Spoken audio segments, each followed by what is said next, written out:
I've not got any tattoos, but when I close my eyes, the inside of my eyelids look like this.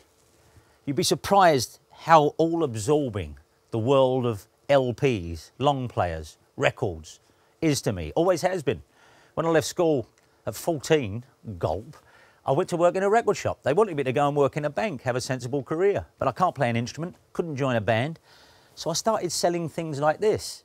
Do what you know. And did I know everything about all the albums? Many of them are on here. I know the backstories to them. I know my own stories to them. And I'm doing a thing for BBC4 where I meet with like-minded soul. And we're not going to argue about what's best. That's dull. Nobody can tell you about music. Talking about music's like dancing about architecture. But I think people being passionate about stuff and really liking stuff, people like to see. We'll find out. These are just some of the things that get touched on. They're in no particular order. Something like Stevie Wonder's Music of My Mind, 1972. At a time of extraordinary experimentation and ferment. It was exactly the same over at the old hit factory Motown, where Stevie Wonder, child prodigy, had been churning out hits for himself and other people for absolutely ages, suddenly said, I've got a bigger vision. No pun intended with Stevie's blindness. And he got together with two unlikely people from a group called Tonto's Expanding Headband. Hey kids, Tonto's Expanding Headband were a couple of Germans who made experimental music on what was then the revolutionary Moog synthesizer. Only the genius of Stevie Wonder could have said, two Germans, that could be soul music. The recipe was a success, it revolutionised sound, nobody had ever heard anything like it, welded to these wonderful soulful melodies, Music of My Mind. The experiment was repeated a few years later when Afrika Bambaataa heard some more Germans called Kraftwerk and started making hip-hop music. No music is poor, no music is pure, no music it can't be improved by a little mongrel melting. So there's the German Los Angeles vibe. Coming a bit further down, David Bowie, of course David Bowie, channeling Greta Garbo there, by the way, the album Hunky Dory. Here's something, I adored Bowie as much as I do today, but when you're 14, you know, it hits harder. And we used to talk about David Bowie, Bernard Sibley and me, and say, I wonder what he's doing now and the world he must live in. 35 years later, I read a book that said David Bowie rehearsed this album and the follow-up, the revolutionary Ziggy Stardust, beneath a chemist shop at the bottom of Blackheath Hill in southeast London. In 1971.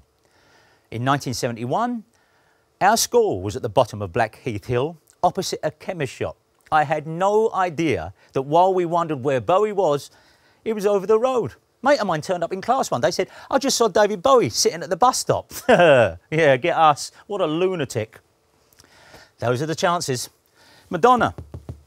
Only thought now of an industry, just as an industry. But what an album that is. You know, there's actually a picture disc version of that, which, shamefully, I know exact price for it, worth about £100. But people just see Madonna and they go, oh, they don't think of the artist underneath. It's her own fault, you know. If she didn't keep flashing her drawers, would pay more attention to her genius. But she's every bit the Joni Mitchell of the X generation. I just thought of that phrase, I may copyright it. Todd Rundgren's Something Anything. Every bit the pop album that this is, and that's saying something. Todd Rundgren, a double album. 1972, you may know I Saw the Light, you may know every beat of it, and God bless you if you do. The extraordinary thing about this album, not only does it encompass the whole panoply of everything that sums up pop music, Todd Rundgren plays every single instrument on it. It should be a disaster. It's a masterpiece. Beneath it, Roxy Music. That came out the same week as David Bowie's Ziggy Stardust. Within 6 days of each other, these absolute seminal albums came out.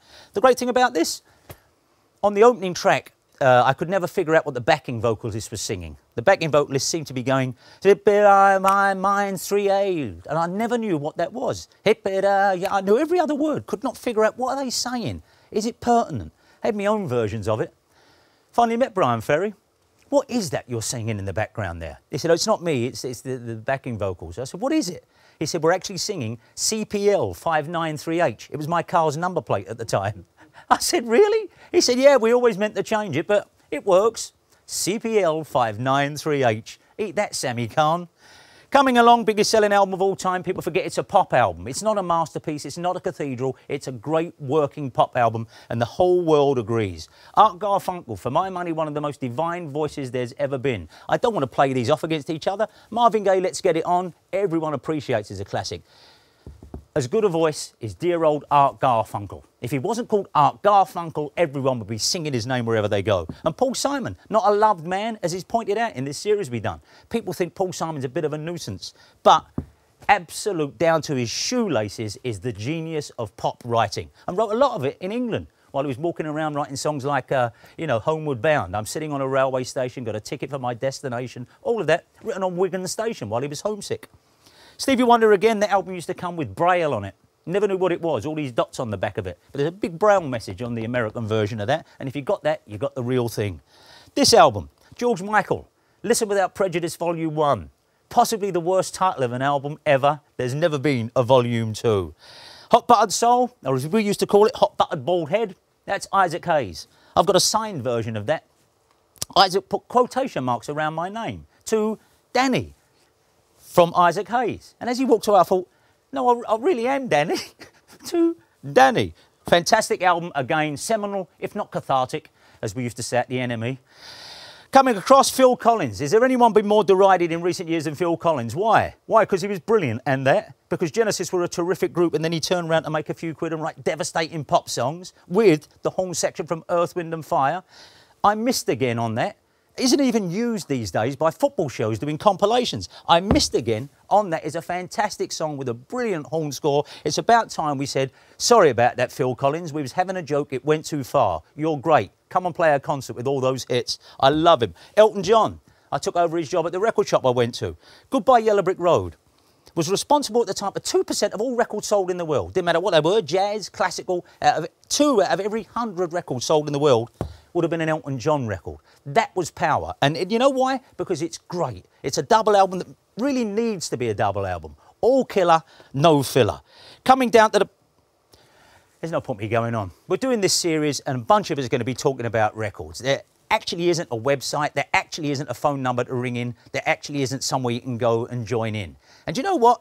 I hope we speak for you anyway. It's not supposed to be an argument. It's going to say to a younger generation, you know what? We're fed up of apologising for old records and LPs. They were terrific. You missed it. Take that, Simon Cowell. Ha ha. Hey. Thank you very much indeed. There you go. There you go. Thank you very much.